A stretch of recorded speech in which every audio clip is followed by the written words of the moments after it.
말씀은 신약성경 요한일서 4장 7절에서 10절까지 말씀입니다. 요한일서 4장 7절에서 10절 말씀, 신약성경 392페이지에 있습니다. 요한일서 4장 7절에서 10절까지 말씀, 우리 찾으신 분들은 함께 읽도록 하겠습니다. 사랑하는 자들아, 우리가 서로 사랑하자. 사랑은 하나님께 속한 것이니 사랑하는 자마다 하나님께로 나서 하나님을 알고, 사랑하지 아니하는 자는 하나님을 알지 못하나니 이는 하나님은 사랑이심이라. 하나님의 사랑이 우리에게 이렇게 나타난 바 되었으니 하나님이 자기의 독생자를 세상에 보내심은 저로 말미암아 우리를 살리려 하심이니라. 사랑은 여기 있으니 우리가 하나님을 사랑하는 것이 아니요 오직 하나님이 우리를 사랑하사 우리 죄를 위하여 화목제로 그 아들을 보내셨음이니라. 아멘. 요한일서 4장 7절에서 10절 말씀을 본문으로 사랑의 열매라는 제목으로 함께 은혜를 읽어봅니다. 이제 곧 여름이 오면 또 장마와 홍수가 있을 텐데요. 우리가 홍수가 나면 제일 흔하고 눈에 띄는 것이 무엇입니까? 물입니다. 넘쳐나는 물을 많이 볼 수 있습니다. 온 천지가 다 물입니다. 그러나 아이러니하게도 그런 홍수 가운데서도 마실 물은 없습니다. 아직도 귀한 것이 물이란 말입니다. 마치 우리가 지금 이 시대를 사랑의 홍수 시대에 살고 있지만, 우리가 TV를 켜도 음악을 들어도 영화를 보아도 이 사랑이라는 주제는 계속해서 넘쳐나고 있습니다. 그만큼 사람들이 아직도 사랑에 충족하지 못하다는 말이겠지요. 아직도 사람들은 진정하고 참된 사랑을 경험하지 못하고 있는지도 모릅니다. 신약 성경이 쓰여지던 당시 소위 그리스 로마 문화권 안에서는 사랑이라는 말을 뜻하는 여러 가지의 단어가 있었습니다. 여러분 들어보신 분들도 계시겠지만 에로스라는 단어도 있었고요. 필리아라는 친구들 간의 사랑을 얘기하는 단어도 있었고, 스토르게라는 뜻의 의미의 단어도 있었습니다. 그런데 이 신약 성경에 사랑이라고 기록된 단어를 보면 에로스가 아닙니다. 한 번도 쓰여지지 않습니다. 성경에는 가끔 필리아는 나오고 스토르게도 쓰여지고 있습니다. 신약 성경의 기자들은 하나님이 우리에게 보여주시고 싶어 하시는 그 참된 사랑을 표현하기 위하여 당시 사회에서는 사람들이 보편적으로 쓰지 않았던 죽어있는 언어, 사어를 꺼집어내서 그것을 기록하게 되었는데, 바로 그 사랑의 표현이란 단어가 바로 아가페입니다. 오늘 이 본문이 포함되어 있는 요한일서를 보면은요, 이 아가페라는 단어가 아가파오라는 동사형으로 28번, 그리고 명사로는 18번이나 사용되고 있습니다. 잘 아시겠지만 아가페라는 사랑은 한마디로 말씀드리면 주는 사랑, 희생적인 사랑, 조건을 넘어선 사랑, 타산과 계산이 없는 사랑, 자기 유익을 굽지 아니하고 상대방의 유익을 구하는 사랑이 아가페의 사랑입니다. 하나님의 참사랑은 바로 이런 아가페적인 사랑인 것입니다. 따라서 우리가 예수를 믿고 구원을 받았을 때 우리는 모두 이 사랑을 접하게 된 것입니다. 세상에 태어나 처음으로 가장 순결하고 가장 고상한 그런 사랑을 우리는 받은 것입니다. 그런데 우리가 경험한 이 사랑은 그냥 우리가 받은 것으로 정지되어서는 안 되는 것입니다. 그 아가페의 사랑이 우리 안에서 계속 자라가야 한다는 말씀입니다. 그리고 그 사랑이 우리의 인격을, 인생을 만들어가야 한다는 말씀입니다. 갈라디아서 5장 22절을 보면 성령의 열매에 대해서 기록을 합니다. 제일 먼저 기록된 성령의 열매가 바로 여러분 사랑입니다. 바로 이때의 사랑도 아가페의 사랑입니다. 주는 사랑, 희생하는 사랑, 조건을 넘어선 사랑, 계산이 없는 사랑, 자기 유익보다는 상대방의 유익을 먼저 구하는 사랑. 오늘 이 시간 만물이 소생하는 이 봄의 기운 가운데 하나님의 사랑이 넘쳐나고 있음을 날마다 깨달을 수 있습니다. 저 그늘집 구석에 피어난 작은 야생화 꽃을 보아도 어찌나 그리 아름답고 예쁜지요.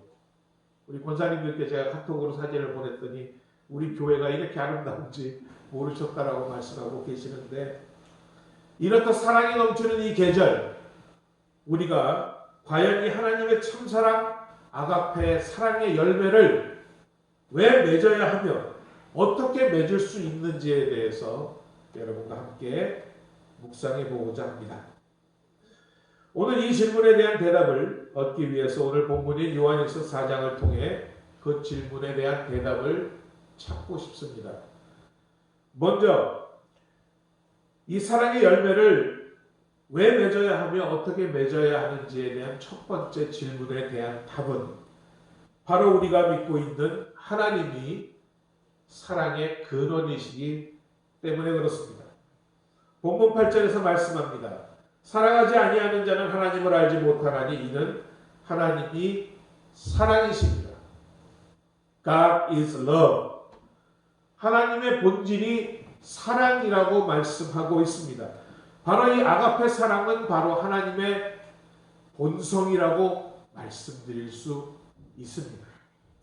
한 신학자는 이런 말을 한 적이 있습니다. 사랑은 하나님이 하실 수 있는 여러 가지 일들 가운데 하나가 아니라 사랑은 하나님이 하실 수 있는 유일한 일이다라는 말을 했습니다.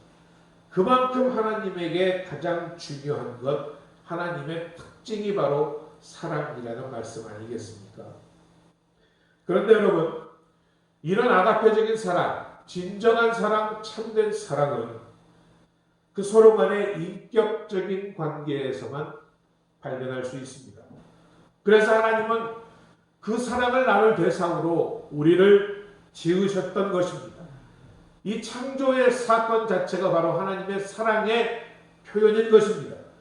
그리고 우리를 구원한 구속의 사건 또한 그 사랑했던 사람이 하나님과의 관계를 온전히 회복함으로 다시 그 사랑을 나눌 수 있기 위해서 행하셨던 십자가의 사건이 바로 주께서 친히 역사하신 사건인 것입니다. 이와 같이 창조와 구원의 역사는 바로 하나님이 우리를 사랑하시기 때문에 일어난 일이었습니다. 또한 그러한 하나님은 사랑하는 대상 안에서 거룩함을 요구하십니다. 그렇기 때문에 하나님은 심판하실 수밖에 없는 것입니다. 여기에서 우리는 하나님의 징계와 심판의 밑바탕에는 그분의 사랑의 의지가 담겨져 있는 것을 깨달아야만 하는 것입니다. 여러분, 천국을 준비하신 이유 또한 하나님이 여러분을 사랑하시기 때문인 줄로 믿습니다. 우리가 이 세상을 살면서 이루지 못한 꿈, 성취하지 못한 꿈, 또는 깨어진 꿈들, 이런 상처와 갈등을 우리는 경험합니다. 그러면서 우리는 이렇게 말을 합니다. 세상은 너무나 불공평해. 세상엔 정의가 살아있지 못하다라고 세상을 탓하는 경우가 종종 있습니다. 그러나 만약 우리에게 주어진 세상이 이 세상뿐이라면 이 원망은 타당한 것입니다. 그러나 주께서는 우리의 꿈이 온전히 이루어질 수 있는, 그리고 하나님의 공의가 완전히 만족되어 수 있는 또 다른 영원한 세상을 우리에게 준비해 주셨던 것입니다. 그래서 우리가 모두 이후에 천국에 가면 이 땅에서 이루지 못했던 불공평과 원망스러운 세상이라 말하는 우리 모두가 천국에 가서는 모두 이렇게 말하게 될 것입니다. 정말 하나님은 사랑이십니다. 그래서 그분은 우리를 위해 영원한 이 천국을 준비해 주셨던 것입니다. 바로 그 사랑이신 하나님이 우리의 아버지 되심을 이 시간 깨닫는 여러분 되시기 바랍니다. 그러하기에 우리의 아버지가 사랑이시기에 자녀된 우리도 그 사랑의 열매를 맺는 것이 합당한 줄로 믿습니다. 두 번째로 우리가 사랑의 열매를 맺어야 하는 이유는 바로 우리가 바라보는 예수 그리스도가 하나님의 사랑의 계시자이기 때문입니다. 오늘 본문 9절은 말씀합니다. 하나님의 사랑이 이렇게 우리에게 나타난 바 되었으니, 자, 계시되었다고 말씀하고 있지 않습니까? 하나님이 자기의 독생자를 세상에 보내심은 저로 말미암아 우리를 살리려 하십니다. 하나님의 사랑이 우리에게 이렇게 나타난 바 되었으니 바로 십자가는 하나님의 사랑의 나타남의 사건이라고 말씀하고 있는 것입니다. 독생자라는 히브리 말은 야히드라는 말입니다. 지극히 사랑한다라는 의미를 가진 말입니다. 또 유일무이한 단 하나의 뜻을 가진 의미입니다. 이는 예수님은 바로 하나님이 사랑하시는, 지극히 사랑하시는 유일한 단 한 분의 아들이신 것을 의미하고 있습니다. 이를 통해 하나님은 그리스도를 우리에게 보내주심으로 자신의 사랑을 드러내셨을 뿐만 아니라 그 사랑을 증거하셨던 것입니다. 그러므로 범죄함으로 하나님과 단절되고 영적으로 죽은 우리를 그리스도가 십자가에 못 박히심으로 인해 하나님의 사랑을 온전히 나타내심으로 영적으로 죽은 우리를 생명 가운데로 인도하여 주신 것입니다. 여기에서 우리는 참된 사랑, 아가페의 사랑을 발견할 수 있는 것입니다. 하나밖에 없다. 외아들 독생자 예수 그리스도를 우리에게 내어 주셨습니다. 우리를 구원하기 위하여 그 외아들을 내어주신 사랑. 그래서 예수 그리스도는 하나님의 사랑을 드러내고 계시는 것입니다. 어느 날 목사님 두 분이 만나서 이야기를 나누었답니다. 그런데 한 목사님은 아들만 5이 있고 다른 목사님은 딸 하나밖에 없습니다. 그래서 뭐 이런저런 얘기를 하다가 자네 말이야 아들이 5씩이나 되는데 그 하나만 나를 좀 양자로 보내면 안 되겠나? 뭐 그 얘기를 아들 5을 가진 목사님이 그 자리에서 쉽게 대답했다며 뭐 그런지 뭐. 그리고 집에 와서는 사모님한테 엄청나게 혼났겠지요. 그러나 곰곰이 생각해보니 자신이 한 약속에 대해서 좀 지켜야 될 필요가 있지 않는가라고 생각을 해보았답니다. 그래서 집에 가서 그 누워있는, 잠자고 있는 5 아들을 보면서 과연 어느 놈을 양자로 보낼까 라고 천천히 들여다보기 시작했답니다. 자, 장남을 먼저 보았습니다. 아니야, 장남은 안 돼. 상속자인데 장남을 줄 수는 없지. 자, 둘째 아들의 얼굴을 내려다 보았습니다. 이 둘째 아들은 5 아들 중에서도 제일 총명하고 장래가 촉망된 아들입니다.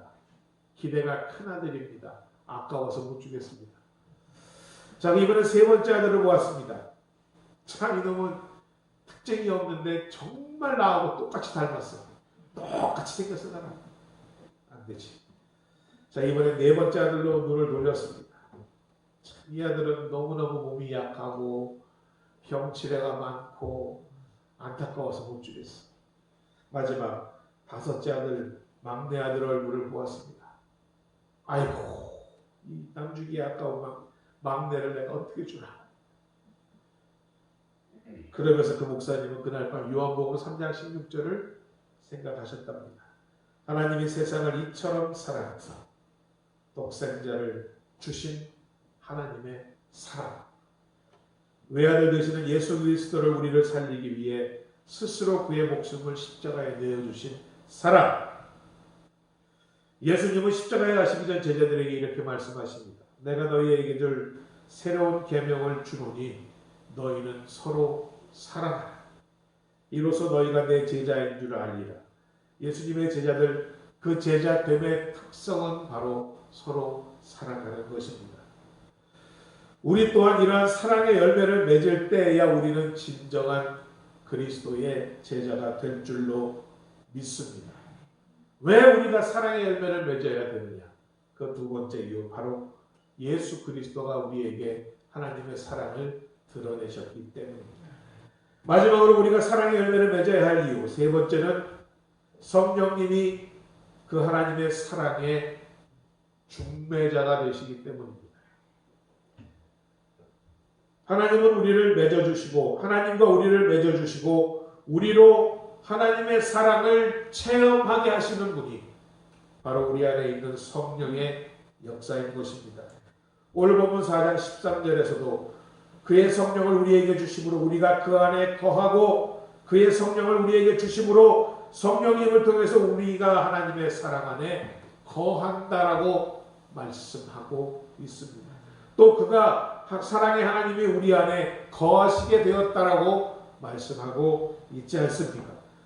즉 그리스도인들은 누구나가 성령을 통해서 하나님과 인격적이며 지속적인 관계를 형성하고 교제함으로써 서로 간의 내주를 확신할 수 있는 것입니다. 성령을 통한 이런 하나님과의 교제, 즉 상호 간의 내주는 바로 사랑하는 것과 믿는 것을 통해서 가능하다라고 말씀하고 있습니다.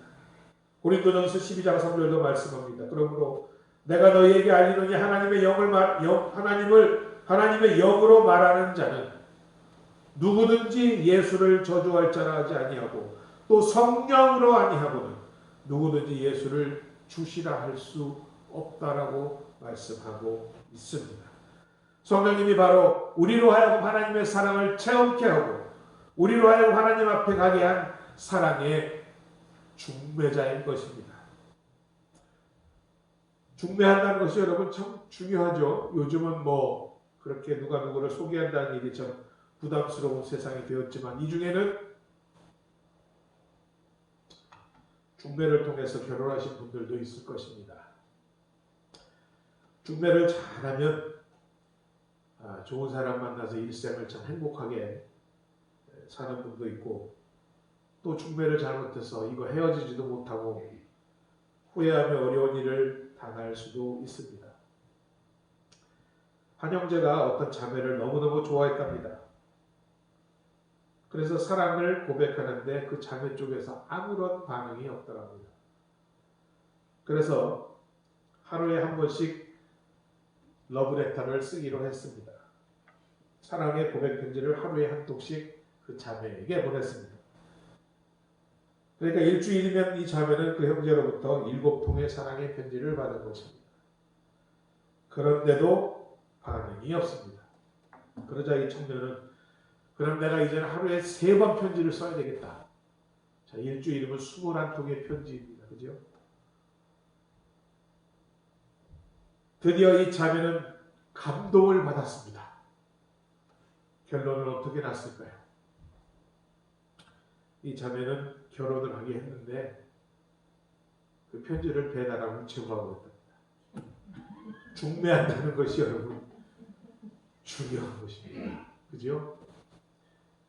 편지는 그 청년이 썼지만 날마다 우체국가 그 청년 편지를 배달하다 보니 정이 든 거예요. 어쨌든 참 중매는 중요합니다. 성령님이 바로 하나님과 우리 사이에 중매자라는 말씀입니다. 성령으로 말미암아 우리는 하나님의 사랑을 체험하게 되고 성령으로 말미암아 하나님의 사랑이 우리에게 부어지는 것이며 지금도 성령님은 하나님을 사랑하고 하나님을 사랑할 수 있는 그 에너지를 여러분에게 공급해 주시는 줄로 믿습니다. 디모데후서 1장 7절을 말씀합니다. 하나님이 우리에게 주신 것은 두려워하는 마음이 아니라 오직 능력과 사랑과 근신하는 마음이라고 말씀합니다. 다른 번역본을 보면 본래는 이렇게 번역합니다. 하나님이 우리에게 주신 것은 두려워하는 마음이 아니라 오직 능력의 영과 사랑의 영과 근신의 영을 주셨다라고 말씀합니다. 여기에 마음은 바로 우리 속에 있는 하나님의 은사 곧 성령의 은사를 말씀하고 있습니다. 하나님은 성령을 통하여 여러분에게 능력과 사랑과 근신할 수 있는 영을 부어 주셨다라는 말씀입니다. 따라서 성령은 사랑의 영입니다. 그분 안에서만이 우리가 사랑할 수 있다라는 말씀입니다. 하나님의 사랑을 공급해 주신다라는 말씀입니다. 그런데 여러분이 사랑할 수 없다라고 이야기하는 것은 그래서 핑계일 뿐입니다. 우리는 사랑할 수 있습니다. 그리고 사랑을 해야만 하는 것입니다. 이와 같이 우리가 믿고 있는 하나님 성부는 사랑의 근원이십니다. 그리고 성자이신 예수 그리스도는 그 사랑을 우리에게 나타내 주신 분입니다. 마지막으로 성령께서는 하나님과 우리 사이를 맺어주신 사랑의 중매자 되기 때문에 우리가 믿는 성부와 성자와 성령 모두 우리의 사랑의 근거가 되는 것입니다. 따라서 우리는 사랑의 열매를 꼭 맺어야만 하는 이유가 여기에 있는 것입니다. 그렇다면 더 중요한 질문 두 번째, 어떻게 사랑을 맺을 수 있겠는가? 저는 이 사랑의 열매를 맺는다는 것은 그저 우리의 입술로 나는 하나님을 사랑합니다, 라는 고백에서 끝나면 안 된다고 생각합니다. 나는 하나님을 사랑해요라고 찬양하는 것에서 그쳐서도 안 됩니다. 사랑의 열매는 그 사랑이 구체적으로 드러나야 하는 것입니다. 오늘 요한일서 이 사랑장의 결론이 무엇인지 아십니까? 마지막 21절을 보면 이렇게 기록합니다. 우리가 이 계명을 주께 받았으니 하나님을 사랑하는 자는 또한 그 형제를 사랑할지니라. 하나님을 사랑하는 자는 또한 그 형제를 사랑할지니라. 이것이 바로 사랑의 열매를 맺는 결론이라는 말씀입니다. 요한사도는 이제까지 쭉 진술해온 이 사랑을 하나님의 계명에 대한 순종과 연결을 지키고 있습니다. 여러분, 하나님을 사랑한다고 고백하면서 부모를 미워하거나 형제를 미워하는 것은 불가능한 일이라는 말씀입니다. 왜냐하면 하나님의 사랑과 형제 사랑과 이웃 사랑은 분리될 수 없는 단 하나의 계명이기 때문인 것입니다. 서로 사랑하라.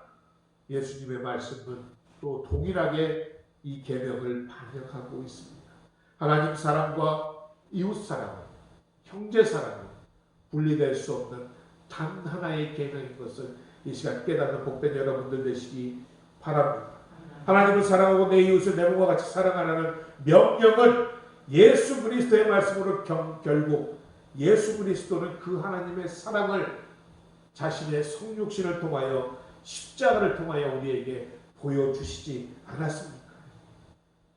하나님은 사랑의 본체이십니다. 그 사랑의 이신 하나님의 사랑이 예수 그리스도를 통하여 나타났습니다.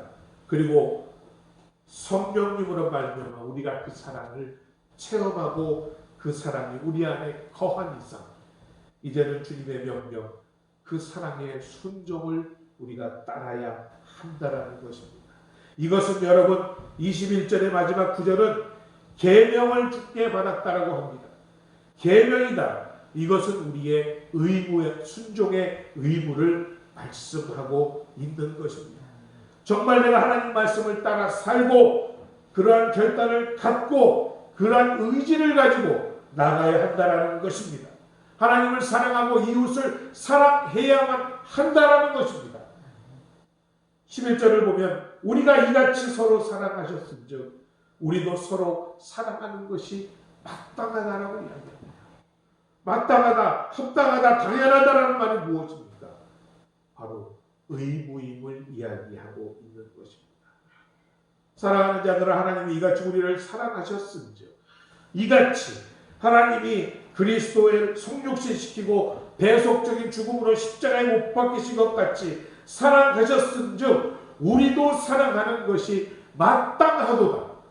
사랑을 먼저 받은 자로서 그 사랑을 당연히 이행하고 행해야 한다는 말씀입니다. 그런데 우리가 이러한 순종이 진정한 순종이 되기 위해서, 즉 우리가 사랑의 열매를 맺기 위해서는 분명히 필요한 것이 바로 사랑의 수고입니다. 수고가 없는 사랑은 진정한 사랑이 아니기 때문입니다. 다시 말씀을 바꾸자면 헌신이 없는 사랑은 진정한 사랑이 아니라는 말씀입니다. 모두 다 사랑의 열매를 맺기 원하지만 그 사랑의 열매가 맺어지지 않는 이유는 이런 사랑의 열매를 원하면서도 우리 삶 속에 그 사랑의 수고는 원치 않기 때문입니다. 먼저 사랑을 받은 우리는 정말 사랑해야 할 대상이 너무나 많습니다. 사랑해야 할 일들이 너무나 많습니다. 그리고 사랑을 표현해야 할 영역들이 너무나 많습니다. 그러나 저는 오늘 이 시간 이 사랑을 표현할 수 있는 가장 좋은 방법, 열매를 맺을 수 있는 가장 좋은 방법이 바로 우리의 이 복음을 전하는 일이라고 생각합니다. 내 가족, 내 이웃에게 예수님을 전하고 그 사랑을 전하고 그들이 구원을 받아 하나님의 자녀가 되는 것, 이것이 가장 좋은 사랑의 열매를 맺는 사랑의 수고인 줄로 믿습니다. 그렇다면 우리는 수고해야 합니다. 수고를 아끼지 말아야 합니다. 다들 농사를 지으시니까 알겠지만 수고 없이 따질 수 있는 열매가 없지 않습니까? 바로 이 사랑의 수고가 저는 우리가 복음을 전해야 하는 일이라고 생각합니다. 이런 사랑의 수고를 아끼지 않았던 한 이야기를 소개하면서 설교를 마치겠습니다. 오랫동안 가지 못했던 가족여행을 아빠가 무척이나 서두르고 계셨습니다. 두 딸이 다 커버리기 전에 함께 여행을 가고 싶으신 거였습니다. 그동안 우리가 가족끼리 여행을 가지 못했던 이유는 언니가 피아니스트가 되겠다고 선언한 이후 매일같이 이어지는 강습과 실기 연습 때문에 며칠 단 몇 시간의 시간도 언니는 양보하지 않았기 때문입니다. 그런데 올해 초에 언니가 그렇게 원하던 대학 피아노 학과에 입학을 했으니 이제는 여행을 갈 수 있게 된 것이었습니다. 우리는 동해바다를 향해 떠나는 관광버스에 올라탔습니다. 그런데 고속도로를 달리던 중 갑자기 쾅 하는 소리와 함께 저는 내 뒷목을 치는 대단한 아픔을 느끼며 정신을 잃고 말았습니다. 깊은 잠속에 꿈속에 있었던 것 같은데 너무도 아픈 통증과 함께 깨어나 보니 제가 누워있는 곳은 병원이었습니다. 엄마 아빠는 보이지 않았고 제 옆에는 검은 상복을 입은 언니만이 앉아 있었습니다. 우리가 타고 있던 관광버스가 달려오는 덤프트럭과 충돌을 했고 엄마와 아빠는 그 자리에서 돌아가셨던 것입니다. 저는 그만 이 목에 경추를 다쳐서 이 목 밑으로는 움직이지를 못하게 되었습니다. 그러나 다행히도 언니는 팔과 어깨에만 상처를 입었습니다. 태훈의 집에 돌아와서도 저는 언니의 도움 없이는 꼼짝할 수 없는 신세가 되었습니다. 언니는 결국 학교 휴학기를 내고 제가 밤에 잠이 든 척하고 있으면 저를 가만히 지켜보다가 혼자 숨죽여 울고는 하는 것이었습니다. 그런데 저는 그런 언니가 더 미웠습니다. 언니가 피아노만 치지 않았다면, 우리가 그 여행만 가지 않았다면, 게다가 나는 이렇게 되지 않았을 텐데 억울한 생각까지 들었습니다. 제 나이 17, 그 나이가 감당하기에는 너무나 무거운 짐이었습니다. 언니 다리 좀 긁어줘. 그래. 아니 거기 말고. 에이 거기 말고. 왜 그러니? 왜 그러냐고? 내가 그렇게 귀찮으면 나 버리고 가버려. 아무 감각도 느끼지 못하는 다리가 가렵다. 때를 쓰고 10분이 멀다 하고 나를 엎어라 뒤집어라 조르고 언니를 괴롭히기 시작했습니다. 그러자 몇 달이 지났습니다. 진이야, 아무래도 언니가 일을 해야 될 것 같아. 집에 돈이 다 떨어졌어. 그럼 나 혼자 있으라고? 언니 나 못 움직이는 거 몰라? 병원 가면 데려가지도 않으면서 집에 있던 돈은 다 어디다 썼는데. 참 다행이지. 언니가 아니라 내가 다쳤으니. 세계적인 피아니스트가 된 언니가 안 다쳤으니 얼마나 다행이야. 마음에서 그 미운 말들이 쏟아나오기 시작했습니다. 후회해도 때는 이미 늦었습니다. 그 후로 나는 언니의 얼굴을 똑바로 볼 수가 없었습니다. 그리고 언니는 이제 학교를 그만두고 일을 시작했습니다. 일하는 곳이 어디인지는 몰랐지만 염색을 하는 공장이라고 말했습니다. 그런데 끼니 때마다 와서 나에게 밥을 챙겨주고 욕창이 생기지 않도록 나를 돌려눕혀주기 위해 집에 들을 수 있는 것을 보면 그리 집에서 먼 곳은 아닌 것 같았습니다. 언니가 없는 시간이면 아무것도 할 수 없는 나는 멍하니 천장을 바라보며 지난 일을 추억하기 시작했습니다. 언니와 함께 즐거웠던 날들, 엄마와 아빠의 얼굴들, 그리고 언니에게 좀 더 따뜻하게 대해주지 못했던 후회들. 사고 후 1년 정도 지난 어느 날 언니가 집으로 뛰어왔습니다. 온몸이 땀으로 젖은 모습이 아마도 급하게 뛰어온 모습이었습니다. 진이야, 진이야. 언니가 이제 너 병원에 데리고 갈 수 있어. 언니 돈 많이 벌었다. 언니는 자랑스럽게 손을 내 앞으로 내밀었습니다. 그 언니의 손바닥 위에는 몇 장의 수표와 10,000원짜리 지폐들이 쥐어져 있었습니다. 그 순간 나는 그 돈에 가려진 19살 언니의 망가진 손을 보았습니다. 피아노를 치던 그 고운 손이 돌아가신 엄마 손보다도 더 많은 골이 패여 있었습니다. 얼마나 많이 염색약을 손에 담궜으면 손톱 밑에는 시퍼렇게 물이 들어서 손톱은 달아뭉개져 있었습니다. 그 언니의 손을 덥석 잡고 싶었지만 그러지 못하는 나는 입술만 깨물었습니다. 그저 눈물을 보이지 않기 위해 고개를 돌려야 했습니다. 세계적인 피아니스트가 되겠다는 손이 이제 불구가 된 이 동생을 위해 자신의 화려한 꿈을 아낌없이 포기해버린 한 어린 소녀의 손이었습니다. 그때 나는 흐르는 눈물 뒤로 언니 미안해 그리고 사랑해 하는 말만 겨우 중얼거릴 수밖에 없었습니다. 여러분, 이것이 진정한 사랑 아니겠습니까? 이런 희생과 헌신과 수고 없이는 그 사랑은 전하여지지 않는 것입니다. 자, 우리가 믿는 하나님은 사랑이십니다. 그리고 성자이신 예수님은 바로 그 사랑을 우리에게 나타내 주신 분입니다. 어떻게? 자신의 목숨을 버려서 우리에게 나타내 주셨습니다. 그리고 성령님은 바로 하나님과 우리를 이어주시며 그 사랑을 우리 안에 부어주신 분입니다.